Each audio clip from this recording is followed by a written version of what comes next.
palabras de vida contra la idolatría. Este es el título que le he puesto el día de hoy.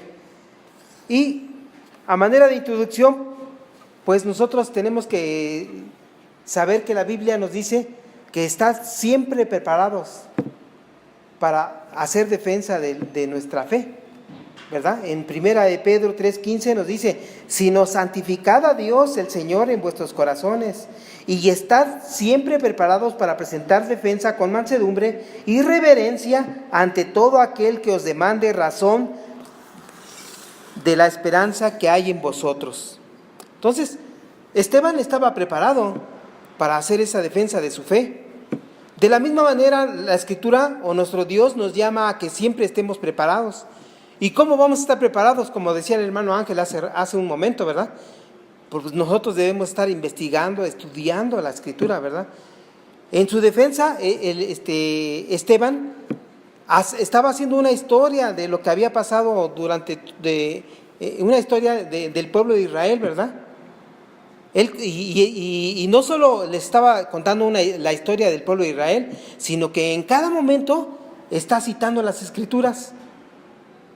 Está citando las Escrituras. Es muy importante que nosotros, cuando hagamos la defensa de nuestra fe, siempre tenemos que usar las Escrituras.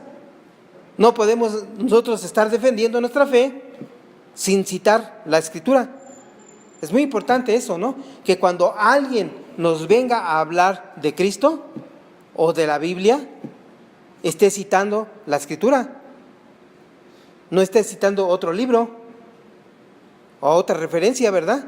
Bueno, pues esto es lo que nos llama a la Escritura, a que nosotros siempre estemos preparados. Y también nos dice la Escritura que si estamos preparados no seremos fácilmente engañados, ¿verdad? Como dice en Efesios 4:14, dice la Escritura: ya no seremos como niños que ahora piensan una cosa y más tarde piensan otra, y que fácilmente son engañados por falsas enseñanzas de gente astuta que recurre a toda clase de trampas, ¿verdad? Si nosotros estamos preparados, ¿verdad? Si conocemos la Escritura, no seremos engañados por nadie. Pero ¿qué pasa cuando no hay una preparación previa? Cualquiera puede venirnos y decirnos, con perdón de la palabra, tonterías, y nosotros podemos creérnoslas, ¿no? Y nosotros seguir a esos falsos maestros, ¿verdad? Entonces la Escritura misma nos llama a que si estamos preparados, nadie nos va a engañar.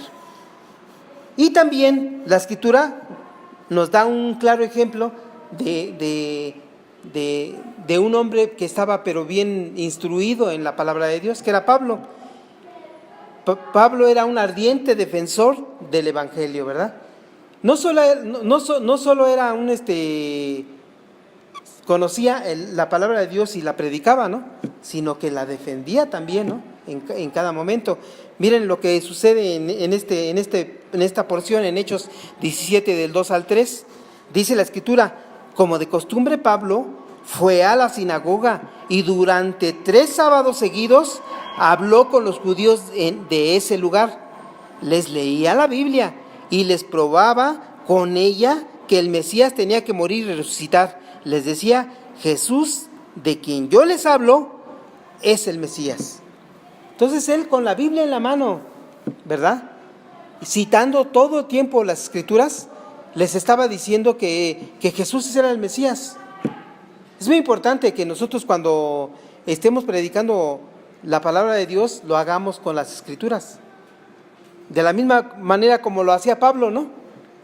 Pablo, en su defensa, ¿verdad?, no escatimaba de tiempo, porque dice que tres sábados continuos estuvo en la sinagoga ahí hablando y hablándole a las personas, a los judíos, ¿verdad? Porque los judíos no creían en Jesús, no creían que Jesús era el Cristo, pero él se los demostraba con las Escrituras en la mano, que Jesús era el Mesías, ¿sí?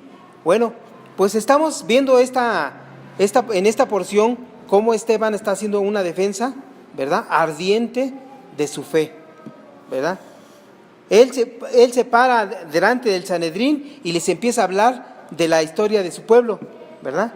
y ellos, como eran muy celosos de las tradiciones de su pueblo, pues lo escucharon, ¿no? Lo escucharon hasta que terminó, escucharon todo lo que les dijo. Pero en esta defensa de su evangelio, lo que está haciendo Esteban es probar que todas las acusaciones que le estaban haciendo eran falsas. Porque ¿de qué lo acusaban? Lo acusaban de que estaba blasfemando contra Dios, que estaba blasfemando contra el templo, que estaba blasfemando contra la ley y Moisés, ¿verdad? Pero en todo su discurso, él les prueba de que no. Él no estaba en contra de Moisés, él no estaba en contra de la ley. En esta misma porción lo vamos a ver, ¿no? Él no estaba en contra del templo. Y sin en cambio, les está demostrando que los que estaban siendo rebeldes contra Dios era el pueblo mismo de Israel, ¿verdad? Era ya por tradición, traían una rebeldía, ¿verdad? Que hasta esos días de Esteban llegaba a esa rebeldía, ¿verdad? Bueno, pues vamos a estudiar esta porción, y en un primer punto nosotros vamos a ver que Dios nos da palabra de vida. Dice la Escritura en el versículo 38, dice: este es aquel Moisés que estuvo en la congregación en el desierto, con el ángel que le hablaba en el monte Sinaí, y con nuestros padres, y que recibió palabras de vida que darnos, ¿verdad? Nuestro Dios, lo hemos visto en la Biblia, ¿cómo le ha hablado a la humanidad? A través de diferentes formas, ¿verdad? ¿Cómo se ha comunicado con la humanidad? A través de diferentes formas, ¿verdad? En el principio dice la Escritura que Dios se manifestó por medio de decretos, ¿verdad? Y con su palabra, ¿verdad?, hizo que existiera todo lo que existe el día de hoy. Bueno, en el principio fue así. Después Dios se manifestaba hablándole a los hombres por medio de su voz. Dice la Escritura que algunos hombres escucharon la voz de Dios, ¿verdad? Es la manera como se comunicó Dios con ellos. Más adelante nosotros vemos que Dios se comunica hacia su pueblo a través de los profetas, ¿verdad? Ya no lo hace personalmente, sino que manda al profeta para que le diga a su pueblo lo que él quiere, ¿verdad? Si estudiamos la Escritura de esa manera. Y también vemos que en estos últimos tiempos Dios ha elegido comunicarse con su pueblo, con nosotros, ¿por medio de qué? De la palabra escrita, por medio de la palabra escrita. En este tiempo únicamente nuestro Dios se comunica a través de su palabra, ¿verdad? Bueno, aquí vemos que Esteban estaba relatando cómo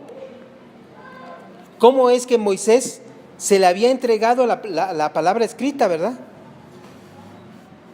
Dice en Hebreos 1:1: Dios, habiendo hablado muchas veces y de muchas maneras en otros tiempos a los padres por los profetas, en estos postreros días nos ha hablado por el Hijo, a quien constituyó heredero de todo y por quien asimismo hizo el universo. En este tiempo Dios se ha manifestado a través de la Escritura. No hay otra forma de comunicarse de Dios en este tiempo más que por medio de su palabra. Porque por allá, en algún lugar habrá alguien que le diga que Dios le habla, ¿verdad? Pero no es así, ¿no? Todo lo que Dios quiso decirnos en el día de hoy ya está escrito aquí en la Biblia. Entonces, por eso cuando alguien nos diga, es que Dios dice esto y Dios me dijo esto, sí, pero dime dónde dice en la Biblia.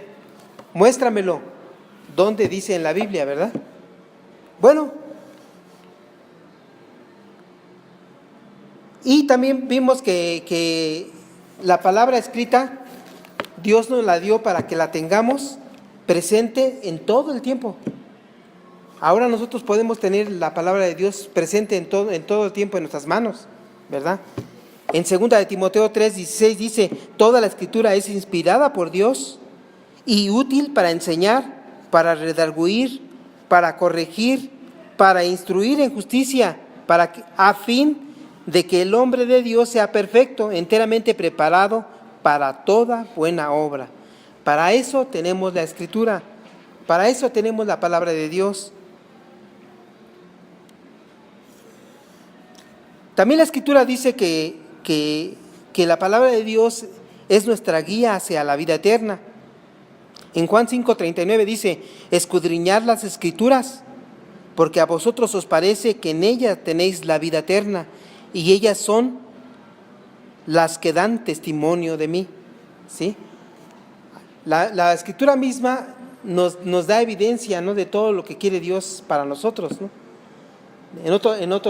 En otro tramo dice la Biblia: todas estas cosas se escribieron para que ustedes sepan, ¿no?, que tienen vida eterna.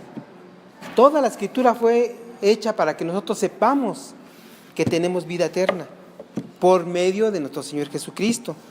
Entonces, aquí vemos que Esteban les está diciendo a los religiosos en el Sanedrín: Moisés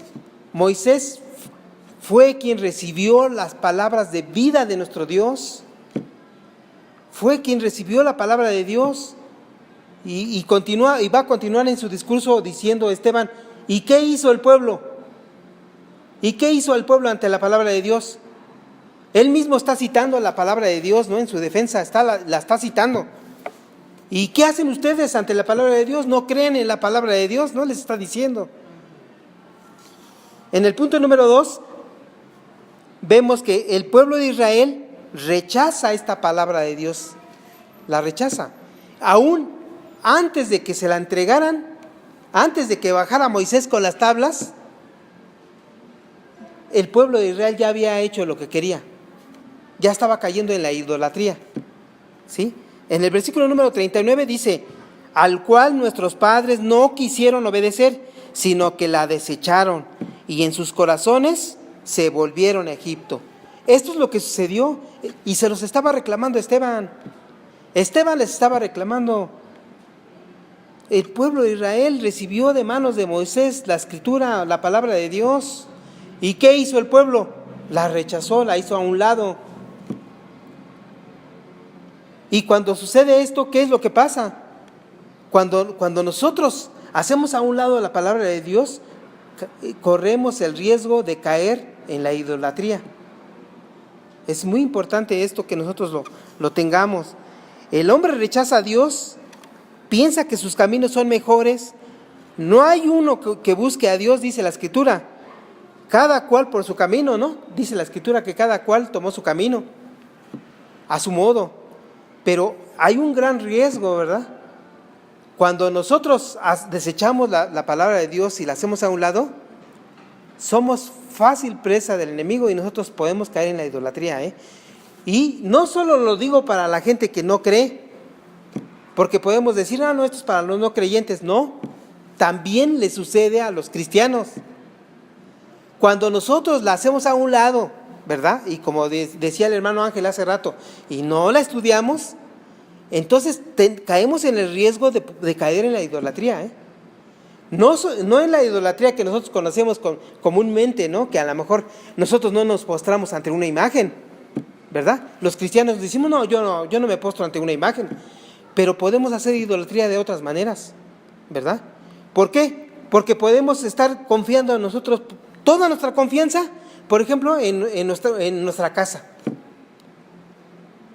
Y no ponemos nuestra confianza en Dios, ¿no? O ponemos nuestra confianza en el buen trabajo que tenemos, ¿no?, actualmente, ¿verdad? Y nuestra confianza en Dios la hacemos a un lado.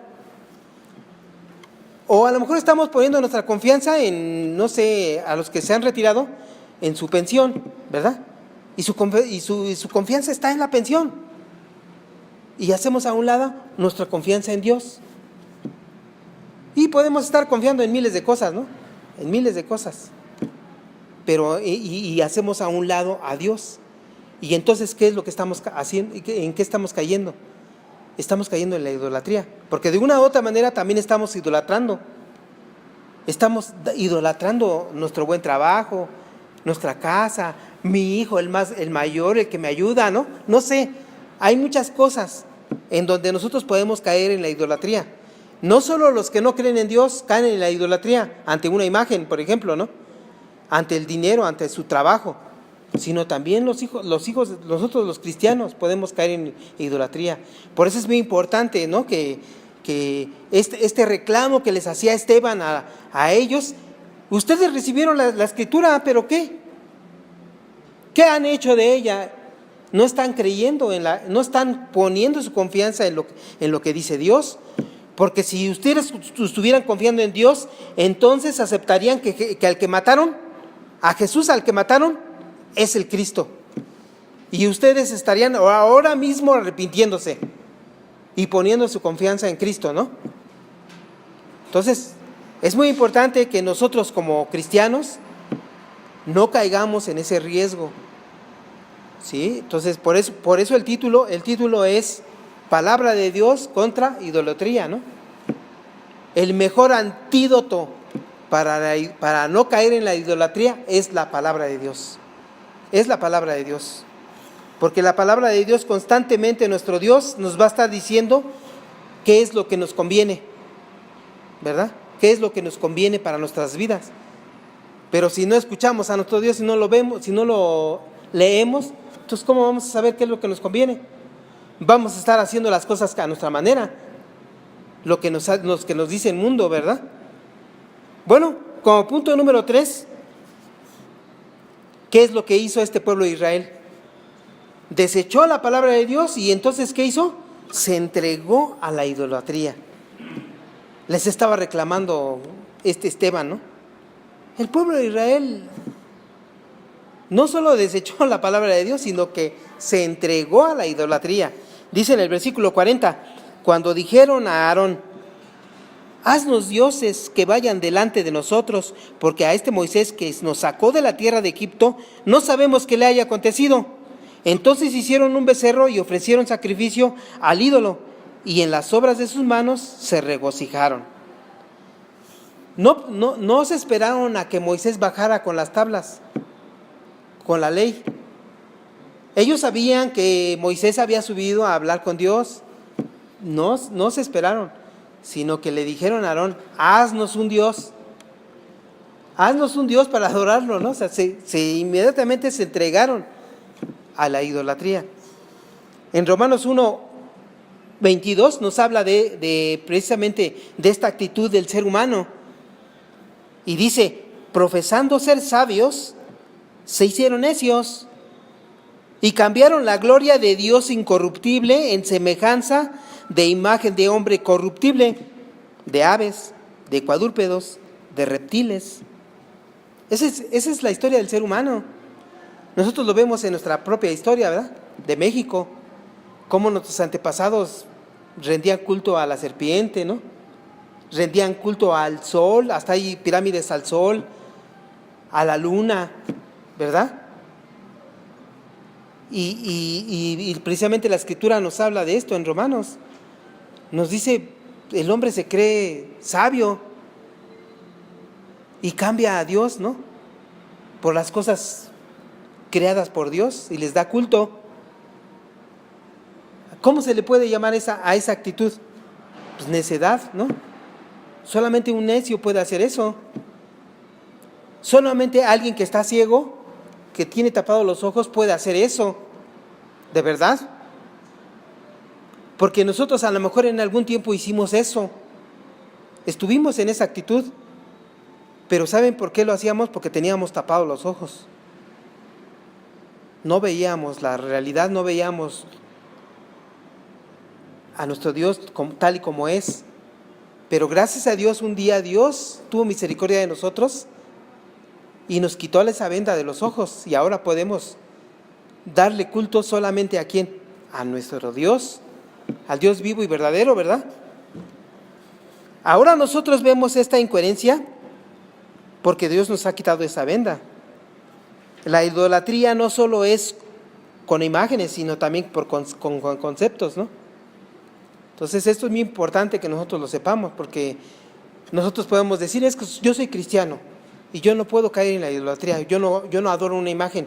Sí, nosotros no podemos adorar una imagen, pero podemos caer en adorar el dinero, nuestro trabajo, ¿sí? O sea, ser esclavos del trabajo. Es que no pude venir al culto porque me salió un trabajo para el domingo.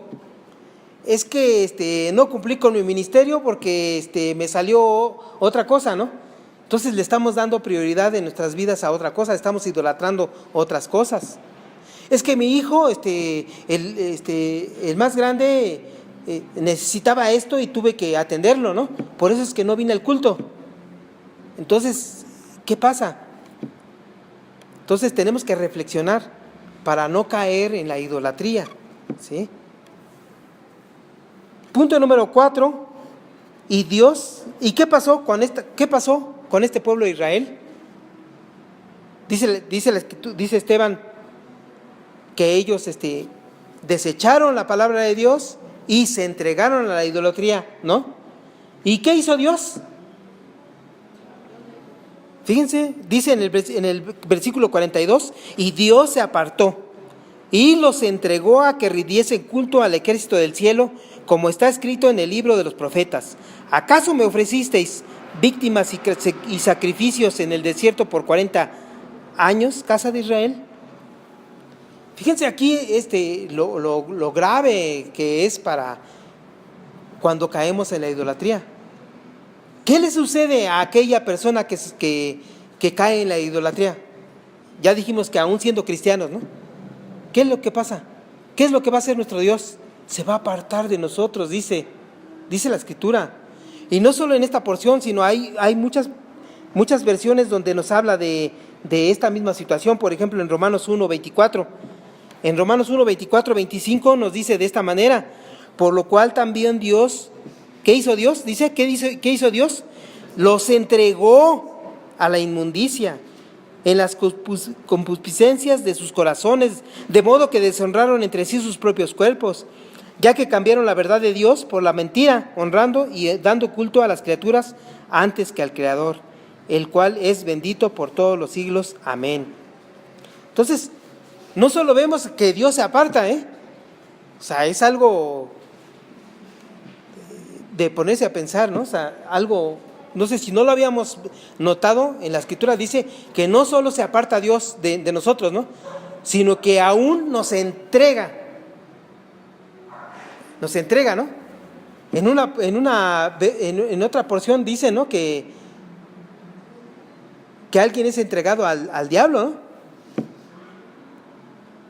O sea, Dios le permite y dice, te lo entrego, ¿no? O sea, al necio, ¿qué hace Dios?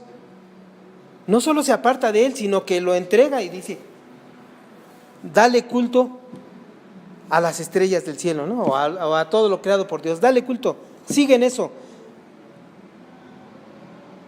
Entonces, eso es muy grave, O sea, nosotros tenemos que tener conocimiento de esto. Esto es palabra de Dios, ¿verdad? Dios nos está advirtiendo de que si nosotros si nosotros nos entregamos a la idolatría, de cualquier forma, no solo Dios se va a apartar de nosotros, sino que Él mismo nos va a entregar a que sigamos haciendo lo malo que estamos haciendo. Es muy, muy importante que nosotros sepamos qué es lo que puede hacer Dios en esta situación. ¿Qué es lo que a unos aplica la misericordia y a otros la ley? Nosotros, si estudiamos la Escritura, nuestro Dios es así. En su soberanía, Dios a unos les aplica la misericordia. Gracias a Dios, a nosotros nos aplicó la misericordia, nos quitó la venda de los ojos, nos dimos cuenta de lo malo que estábamos haciendo, ¿verdad? Ahora, inclusive en este momento que estamos escuchando su palabra, a lo mejor estamos entendiendo que estábamos cayendo a lo mejor en idolatría y Dios nos está quitando la venda de nuestros ojos y podemos tomar una actitud diferente, ¿verdad? Gracias a Dios está mostrando misericordia por nosotros, pero a otros los deja que sigan en su camino de necedad. Entonces, nosotros tenemos que tener cuidado y no siempre estar abusando, ¿no? de la misericordia de Dios, porque en algún momento dado nosotros mismos podemos caer en problemas, ¿no? Y la Escritura es clara. Y como último punto, Esteban en su discurso cita la Escritura al profeta Amós y les habla de esta profecía.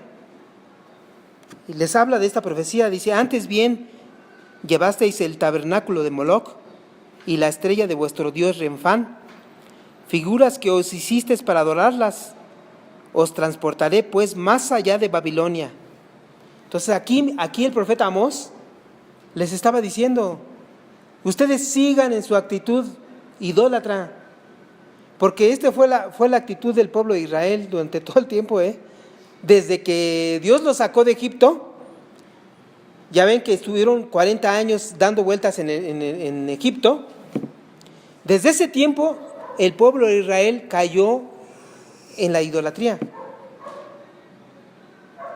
En ningún momento dado estuvieron obedeciendo a su Dios, ¿verdad? Al Dios Jehová, sino que adoraban a otros dioses, hasta llevaban, dice la Escritura que llevaban figuras, ¿no?, para adorarlas. ¿Y qué es lo que estaba profetizando el profeta Amós? De que por esta actitud de idolatría Dios los iba a entregar a los pueblos paganos, ¿no? Y sucedió más adelante, después de que entró el pueblo de Israel a la tierra prometida, siguieron con esta actitud idólatra. El pueblo siguió con esta actitud, o sea, es increíble, ¿no?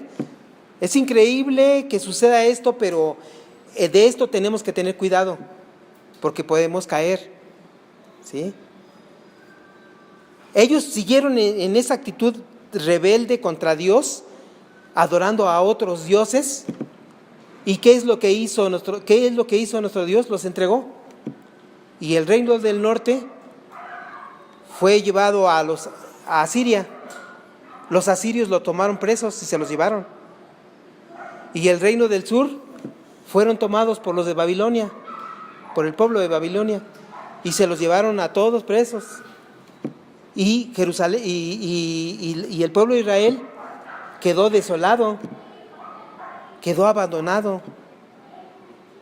Entonces, esta actitud rebelde del pueblo de Israel era un acto recurrente, y Esteban estaba haciendo en su defensa, estaba diciendo: yo no soy el culpable. Ustedes me están acusando de que estoy blasfemo contra la ley, contra Dios, contra Moisés, contra el templo. Yo no soy el rebelde. El rebelde ha sido el pueblo de Israel, que constantemente ha caído en la idolatría. Y ellos escuchaban atentamente el discurso de Esteban, porque estaba hablando de la historia del pueblo de Israel, ¿verdad?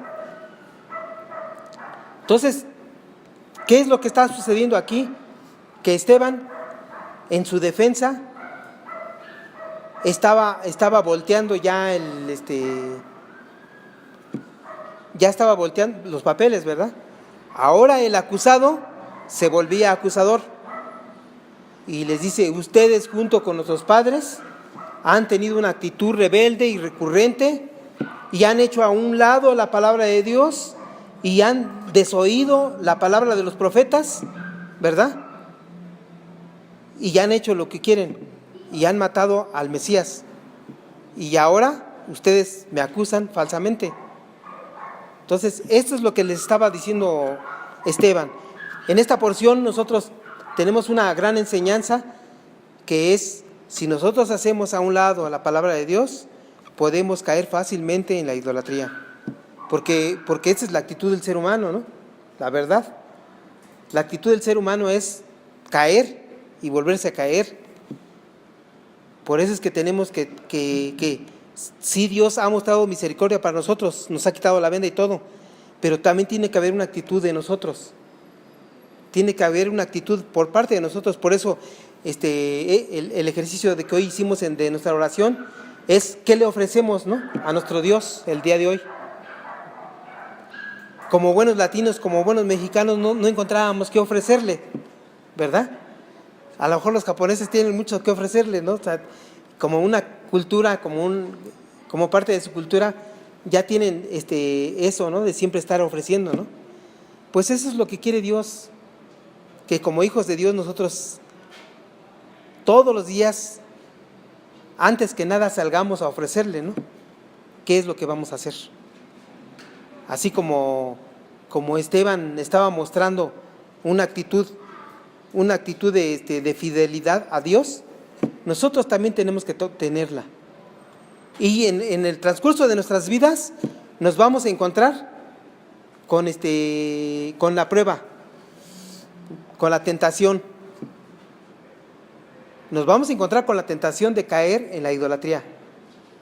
Entonces, que esta porción o este estudio que hicimos el día de hoy nos lleve a reflexionar si no estamos en peligro de caer en la idolatría. Y la única forma de librarnos de esto es mantenernos en una comunión permanente con nuestro Dios a través de su palabra, ¿verdad? Bueno, vamos a concluir.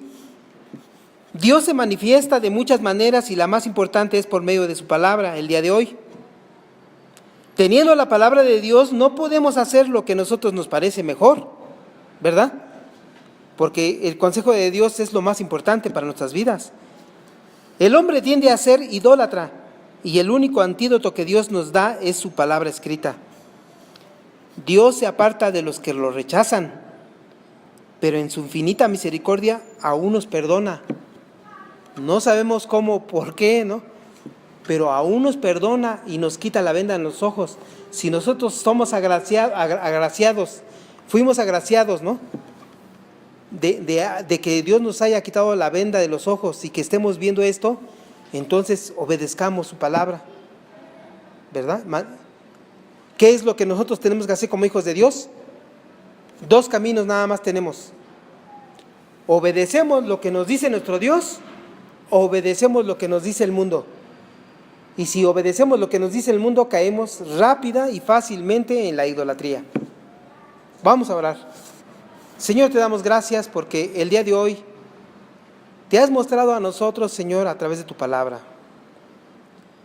Te damos gracias, Dios, porque tú nos has escogido para formar parte de tu pueblo y el día de hoy nosotros estamos aquí postrados delante de ti, Señor, y tú nos has hablado el día de hoy, Señor, y nos has advertido y nos has dado una advertencia el día de hoy de que corremos el peligro de caer en la idolatría, de que no estamos a salvo, de que la idolatría no es únicamente adorar una imagen, sino que pueden ser muchas cosas. Te damos gracias, Dios, en esta hora, porque nos adviertes de esto, Señor. Nosotros queremos ser fieles a ti, Señor, como tú has sido fiel con nosotros. Queremos obedecer tu palabra, mi Dios, y queremos librarnos de esta tentación de caer en la idolatría. Gracias, Dios, porque esta actitud de Esteban el día de hoy es un ejemplo para nosotros, porque ahora nosotros, tú nos has hecho un llamado el día de hoy para estar siempre preparados para hacer defensa de nuestra fe. ¿Y cómo lo tenemos que hacer? Con mansedumbre, dice la Escritura, con paciencia, pero sobre todo con conocimiento de tu palabra. Te damos gracias, Dios, porque hoy nos has advertido a través de este discurso de Esteban de que tenemos que estar siempre atentos a tu palabra, Señor.